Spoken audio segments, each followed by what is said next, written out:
Para mí la migración pues es una ruptura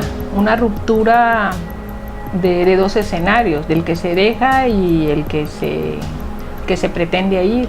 Una ruptura que implica una reconquista de un espacio vivencial nuevo y una separación del espacio vivencial anterior, pero la parte de la ruptura sí es bien importante porque la ruptura atraviesa la parte sentimental y la parte sobre todo de la familia, ¿no? Bueno, la migración de los años 90 del siglo pasado a estas fechas y sobre todo a partir del año 2000 aproximadamente, comenzó a cambiar sus características y de ser en los años 70 y en los años 80 fundamentalmente una migración masculina, una migración circular de vuelta, una migración de zonas rurales mexicanas a zonas rurales estadounidenses, que dio pie a esto que se le llamó en su momento los pueblos de mujeres solas. Comenzaron en los años 90 y posteriormente a migrar mujeres. Entonces la migración de unos años para acá, por lo menos de unos 10 años para acá, podemos hablar que se ha feminizado. A mí me preocupa que se habla de desalentar la migración y me parece que ahí hay una pequeña trampa porque al final de cuentas la migración también es un derecho, ¿verdad? Los individuos tienen derecho a buscar condiciones que ellos consideren que puedan ser mejores para ellos. Entonces, debemos de tener cuidado de no hablar de limitar o de coartar en este derecho, en esta libertad de movimiento a los individuos. Es muy interesante que uno mira que cuando se habla de la mujer se le asocia con grupos vulnerables, como si la mujer intrínsecamente fuera vulnerable. La mujer no es vulnerable intrínsecamente. Esas condiciones, esos estereotipos, esas relaciones de poder completamente desiguales entre géneros son las que están rodeando y generando condiciones de vulnerabilidad. Pero recordemos que la vulnerabilidad tiene que ver con la probabilidad de un riesgo, ¿no? Con la probabilidad de sufrir un daño. Esa es una probabilidad, eso no es inherente a nadie.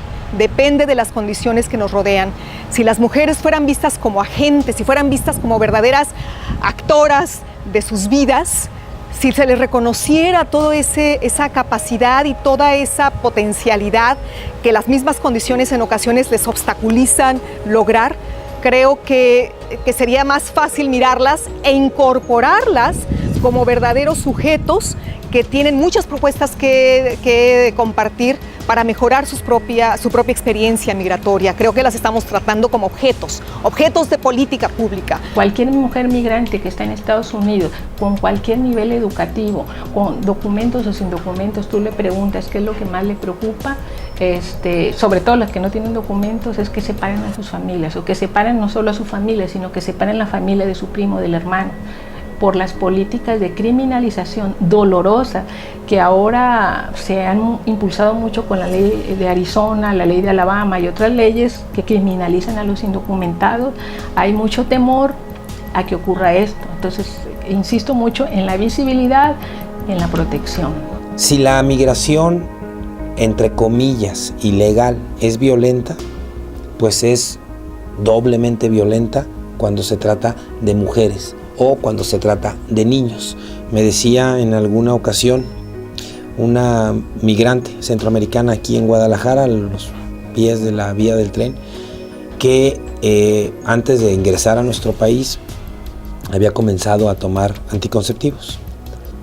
Y me decía, si yo no puedo evitar la violación, por lo menos debo evitar el quedar embarazada. Creo que hemos tratado de indagar y de conocer las condiciones de las mujeres que están migrando a Estados Unidos. Sin embargo, las mujeres que están en el fenómeno de la migración regional parecen invisibles. Sí, o sea, al parecer no hay problema porque es mexicana, ¿no? Entonces está en su país. Pero son mujeres que están con una serie de condiciones de vulnerabilidad, de carencias, de exclusión, que sus hijos no tienen acceso al sistema educativo con toda la formalidad que deberían tenerla, ¿no? Entonces me parece que es urgente que no olvidemos esa parte de la migración interna. En la medida en que la sociedad entienda que el migrante no es un criminal, en esa medida la violencia que los acompaña necesariamente va a disminuir. Nos está faltando solidaridad humana, nos está faltando recuperar el valor de la persona.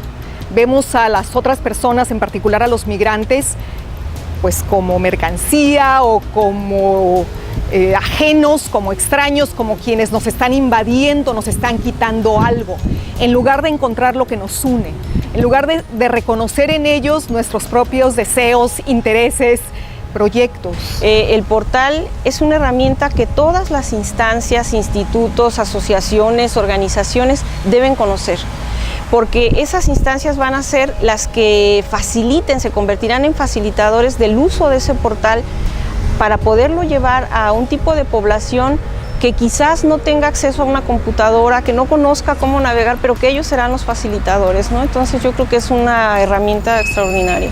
Sí, es importante el portal de mujeres, pensando desde una perspectiva de las mujeres que quieren también hacerse ciudadanas en Estados Unidos, hacerse residentes en Estados Unidos, gozar de los derechos de Estados Unidos.